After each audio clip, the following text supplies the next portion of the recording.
안녕하세요, 손쌤입니다. 오랜만에 이제 수업을 다시 시작을 하게 되는데요. 자, 오늘부터는 이제 3단원에 있는 내용을 볼 겁니다. 국제관계 변화와 지배층의 재편이라고 나와 있는 것 중에 오늘 이제 유목민족의 성장과 다원적 국제관계에 대해서 볼 것입니다. 그래서 성취 기준을 보면은 국제관계가 다원화되었대요. 그리고 나서 유목민족이 성장했다라고 되어 있는데 오늘은 13-1차시 내용이 좀 많아서 두 개로 나눴거든요. 그 중에 여러 나라들 중에서 살펴볼 나라, 오늘은 거란과 송나라에 대해서 한번 살펴보도록 하겠습니다. 중국에 이런 나라들이 있었구나 라는 정도만 일단 보시면 되니까 한번 내용을 통해서 한번 살펴보죠. 자, 첫 번째 나와 있는 거, 유목민족의 성장 고려 송의 대립인데 그 중에 요라는 나라가 바로 거란인데요. 어떻게 성장을 하게 됐는지 일단 먼저 봐야겠죠. 일단 중국에 있었던 기존의 국가였던 당나라가 멸망합니다. 황소의 난 이후로 그 10세기 초에 당이 멸망을 하면서 50년가량의 시간 동안에 5대 10국, 5개의 큰 나라, 10개의 작은 나라 라고 이렇게 이해하시면 되겠는데 뭐 후주, 후당, 후진 이런 나라들이 있었어요.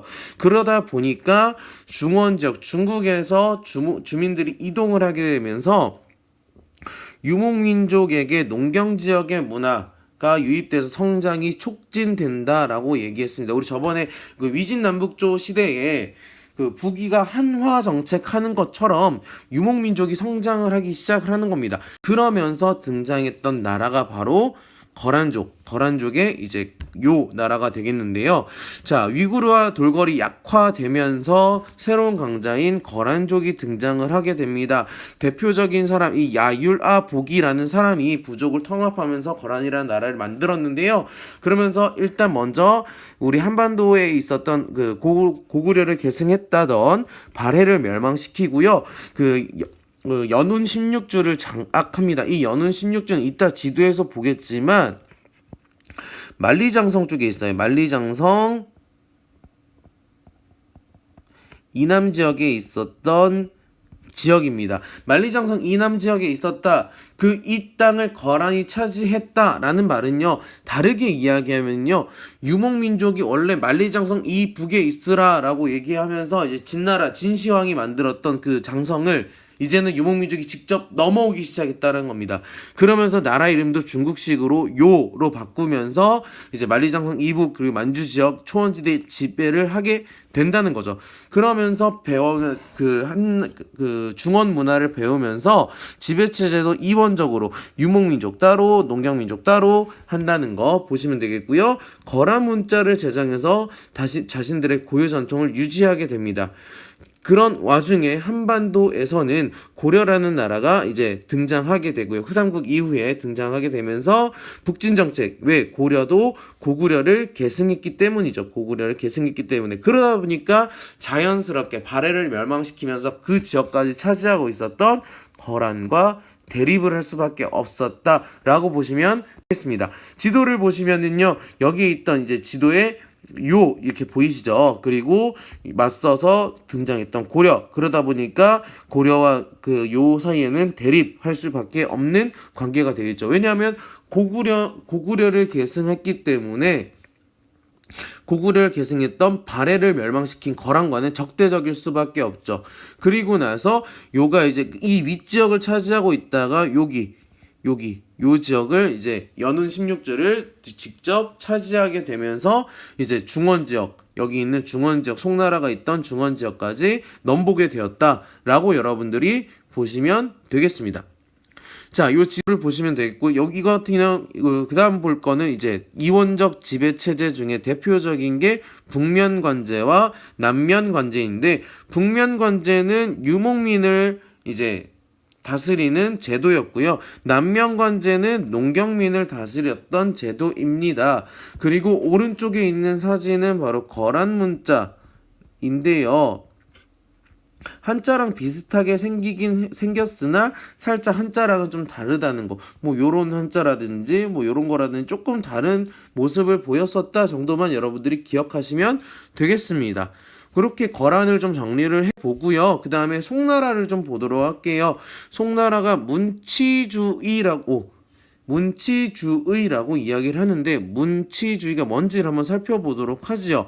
자, 후주 출신 절도사 출신의 조광윤이 송나라를 건국을 하는데, 절도사라고 얘기하면 지방을 다스리던 지방관 중에 하나라고 여러분들이 보시면 되겠습니다. 지방관 중에 하나였던 조광윤이 건국을 하게 되고요.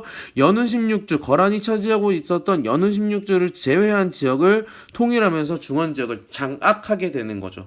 지방관이 날뛰어서 5대 10국 당나라가 멸망하고 5대 10국 시대 분열이 되다 보니까 이 혼란을 방지하기 위해서 절도사의 군사권까지 통제를 하면서 황제 권한을 강화시키고자 하는 노력을 보입니다.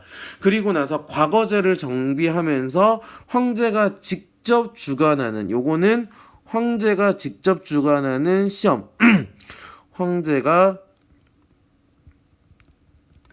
직접 문제를 출제하는 최종 시험이 되겠습니다. 그런 전시제도를 실시하게 되면서 황제 중심의 독재 체제를 가지고 가게 되죠. 말 그대로 절도사의 행정이나 군사권이 지방에서의 행정을 통제를 하다 보니까 자연스럽게 필연적으로 올 수밖에 없는 결과가 바로 이 군사력이 약화된다는 겁니다. 군사력이 약화되죠. 그러다 보니까 지방에 대한 통제를 확실하게 하면 좋은데 중국이 워낙에 넓잖아요. 그러다 보니까 자연스럽게 유목민족의 침입을 초래하게 된다. 그러다 보니까 이거를 막기 위해서 군사비 또는 관료 집단 유지 비용 같은 것들이 있다 보니까 계속 돈이 모자라게 되는 결과를 초래하게 되는 거죠. 그래서 송이 개혁을 하려고 하는데, 그래서 왕안석이 조금 얘기하면 왕안석이 새로운 법을 만듭니다.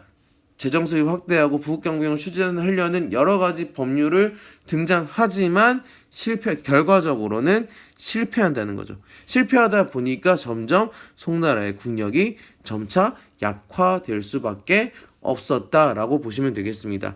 오늘 내용 간단하게 정리하면 중국을 거란이 차지하고 있었고 송나라가 차지하고 있었으며 한반도에는 고려라는 나라가 있었습니다. 그래서 점점 성장해 나가는 거란, 그러면서 영향력을 송나라에도 고려에도 뻗치기 시작한다는 거죠. 그리고 송나라는 적극적인 문치주의 정책을 하다 보니까 자연스럽게 올 수 있는 게 군사력이 약화될 수밖에 없고, 그러다 보니까 이렇게 온 결과로 돈이 부담이 많이 된다. 왜? 군사력이 약하니까 거란에게 돈 줘, 나중에 다음 시간에 배울 서하나 요한 금나라 여진족에게 돈으로서 떼오려고 하는 그런 모습이 보인다는 거죠. 그런 식으로 여러분들이 이런 거란이 성장하고 송이랑 고려가 이렇게 등장했구나 정도만 여러분들이 하시면 되겠습니다. 바로 이어서 여러분들 꼭 보셔야 될 게 두 번째, 유목민족의 성장 13-2차 시에 있던 다른 나라, 기타 나라였던 여진 또는 일본, 그리고 서하, 이런 나라들도 여러분들이 정리를 꼭 해주시길 부탁드리겠습니다. 고생 많으셨습니다.